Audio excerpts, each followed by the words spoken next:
Daai bankdigte mis bly lê oornag tot Dinsdag hier oor die Weskus en groot gedeeltes van die Weskaap. Asseblief ry versigtig veral vroeg die oggend want dit gaan jou sigbaarheid verminder met ook miskolle in KwaZulu-Natal en dele van Limpopo.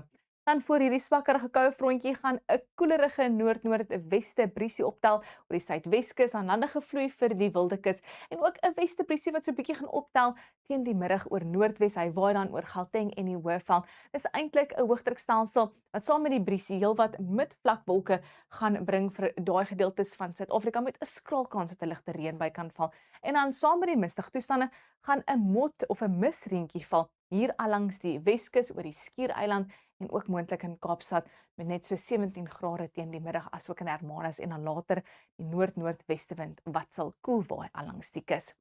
Temperature is so rondom 20 vir die res van die Weskaap na 'n koue oggend, net 17 in George, ysig koud aanvanklik in Graafrenet en Somerset Oos, 'n minimum van 3 grade, later maksimum temperature so bo 20 en 'n sonskyndag vir die res van die Oos-Kaap na ligtery op die oggend oor die noordelike gebiede, dis ysig koud daar, later so 19 in Aliwal Noord met 'n noordoostewind wat gaan waai tussen Port St Johns en Oos-London. Miskolle aanvanklik in dele van KwaZulu-Natal, veral die noorde en die ooste. Dan gaan die windjie optel in Port Shepstone en dan gaan dit gemaklike middag wees met 23 in Pietermaritzburg asook in Ladysmith. Ons beweeg nou na Mpumalanga toe en gedeeltelik bewolk tot meestal sonnig die middag met daai briesie wat gaan optel en 'n skraal kans dat 'n ligte reënbui kan val. Selfde vir Limpopo, miskolle aanvanklik en dan gaan midvlakwolke beweeg daar in dele van die Laagveld met net 'n 10% kans dat 'n ligte reënbui kan val veral oor die platore. Dit is ook hier in Noordwes waar daai hoëdrukstelsel die windjie gaan bring met heelwat midvlakwolke en 'n baie skraal kans dat 'n ligte reënbui kan val. In die Noord-Kaap het ons ook 'n digte mis wat gaan lê hier oor die kusgebiede en dit is ook yskoud oor die suide met ligteryp aanvanklik in Sutherland asook meer naby aan Calvinia 3 in Appington, later temperature so rondom 20.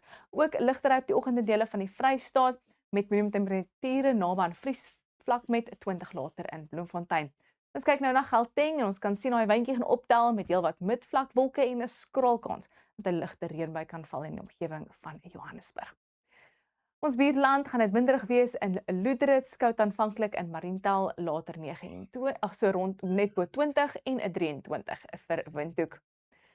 Woensdag het ons daai koue frontjie wat eintlik maar net gaan gly suid van Suid-Afrika. Hy kan maar 'n paar druppels reën bring vir die Skiereiland, maar dit raak net gedeeltelik bewolk in die moederstad en sonskyn weer oor die res van Suid-Afrika.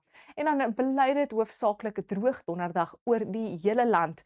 Mistig weer eens oor die weste, die suidkus en dan dele van KwaZulu-Natal, maar 'n meestal sonskyn en 'n droë middag. Dis al van my onweer mooi weer. Geniet jou dag.